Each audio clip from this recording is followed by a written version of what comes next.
TRP நடத்தக்கூடிய black education officer exam வட்டார கல்வி அலுவலர் தேர்வு இந்த எக்ஸாமை பொறுத்த மட்டும் 2025 அறிவிப்பு வந்து வெளியாகணும். பட் ஸ்டில் இப்போ வரைக்குமே வெளியாகல. ஜெனரல் ஸ்டடீஸ் 110 வினாக்கள் இருக்கும். கல்வி உளவியல் 30 வினாக்கள், அதுக்கான சிலபஸ் அவைலபிளா இருக்கு.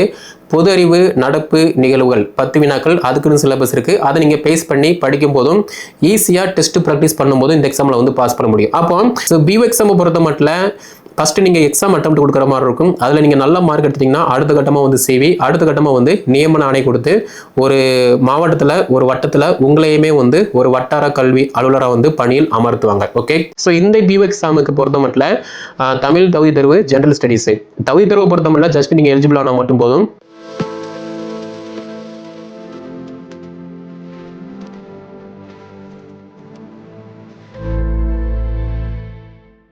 டிஆர்பி நடத்தக்கூடிய பிளாக் எஜுகேஷன் ஆபீசர் எக்ஸாம் வட்டார கல்வி அலுவலர் தேர்வு இந்த எக்ஸாமை பொறுத்த மட்டும் 2025 அறிவிப்பு வந்து வெளியாகணும். பட் ஸ்டில் இப்போ வரைக்குமே வெளியாகல.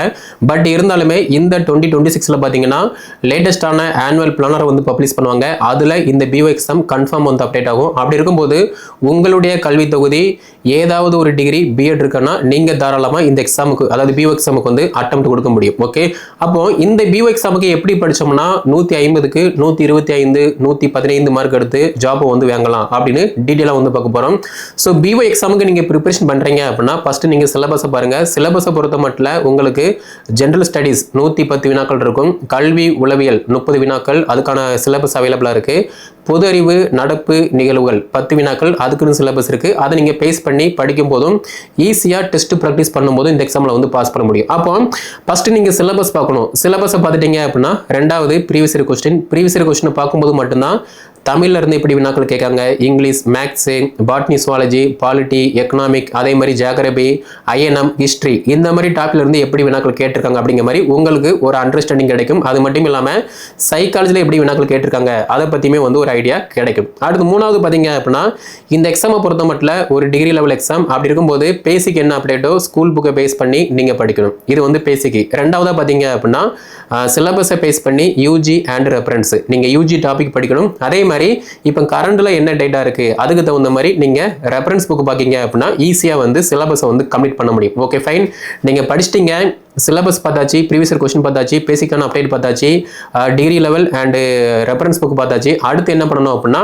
நீங்க படிச்சதை ப்ராப்பரா டெஸ்ட் ப்ராக்டிஸ் பண்ணும்போது மட்டும்தான் ஒரு டாபிக்ல இருந்து, ஃபார் எக்ஸாம்பிள் இப்போ வரலாறு இருக்குன்னா வரலாறுல இருந்து எப்படி வினாக்கள் கேட்காங்க, இப்போ அரசியலமைப்புல இருந்து எப்படி வினாக்கள் கேட்காங்க, புவியியல் பாடத்துல இருந்து எப்படி வினாக்கள் கேட்காங்க, மேக்ஸ்ல இருந்து எப்படி வினாக்கள் கேட்காங்க அப்படிங்கிற மாதிரி எல்லாமே வந்து தெரிய பாசிபிள் இருக்கும். நீங்க டெஸ்ட் ப்ராக்டிஸ் பண்ணல அப்படின்னா எதுவுமே தெரிய பாசிபிள் கிடையாது. அதே மாதிரி இப்போ நிறைய பேர் பார்த்தீங்கன்னா பிஎஸ்சி பிஎட் படிச்சுட்டு குரூப் 4ல வந்து அட்டெம்ப்ட் கொடுப்பீங்க. பட் நீங்க இந்த பிஓ எக்ஸாமுக்கு அட்டெம்ப்ட் கொடுத்தீங்கன்னா உங்களாலையுமே வந்து ஈஸியா பாஸ் பண்ண முடியும். ஓகே, அடுத்து பார்த்தீங்கன்னா இந்த எக்ஸாமை பொறுத்த மட்டும் டெஸ்ட் பேஜ் வந்து மஸ்ட் இம்பார்ட்டன்ஸ். ஏன்னா 110 வினாக்கள் ஜெனரல் ஸ்டடீஸ், இந்த பொது அறிவியல் பாடத்துல யார் நல்ல மார்க் ஸ்கோர் பண்றாங்களோ அவங்க தான் பாத்தீங்கன்னா வட்டார கல்வி அலுவலர். ஏன்னா இந்த ஜெனரல் ஸ்டடீஸை பொறுத்த மட்டும் சிலபஸை பேஸ் பண்ணி எங்க இருந்து வேணா வினாக்கள் கேட்பாங்க. அப்படி இருக்கும்போது நீங்க ப்ராப்பரா அட்வான்ஸா படிக்கீங்க, ஒரு டிசிப்ளினா கன்சிஸ்டன்சியா வந்து ஒரு டெஸ்ட் ப்ராக்டிஸ் பண்றீங்க அப்படின்னா Tamil, English, maths, science, polity, economic, geography, commerce, இந்த மாதிரி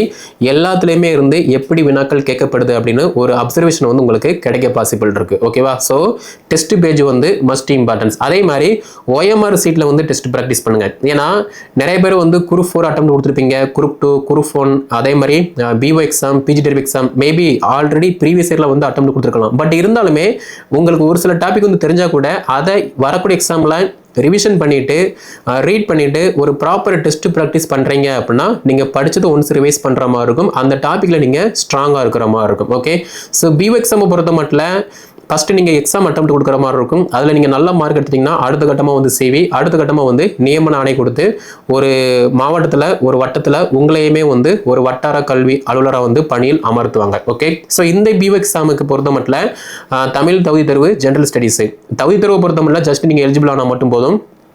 பட் ஸ்கோரிங் பேப்பரை பொறுத்த மட்டும் 150க்கு நீங்கள் ஆவரேஜாக ஒரு 110 115 120 மார்க் ஸ்கோர் பண்ணுறீங்கன்னா நீங்கள் தான் ஒரு ஆஃபீஸர். ஓகே, ஸோ இந்த வீடியோ தொகுப்பில் வேறு டவுட்னா கீழே கமெண்ட் லீவ் பண்ணுங்கள். பிஓ எக்ஸாமுக்கு ஆல்ரெடி நம்ம அகாடமி சார்பாக test page material plus test page எல்லாமே ப்ரொவைட் பண்ணுறோம்.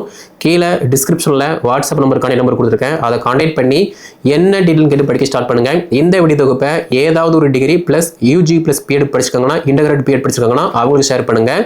ஸோ அட்மிஷன் வந்து போய்கிட்டு இருக்கு, லிமிட்டடான சீட் மட்டும்தான் இருக்குது. ஸோ எல்லாத்துக்கும் ஷேர் பண்ணுங்கள். மேலும் தகவல் பெற சப்ஸ்கிரைப் பண்ணிட்டு ஃபாலோ பண்ணுங்கள்.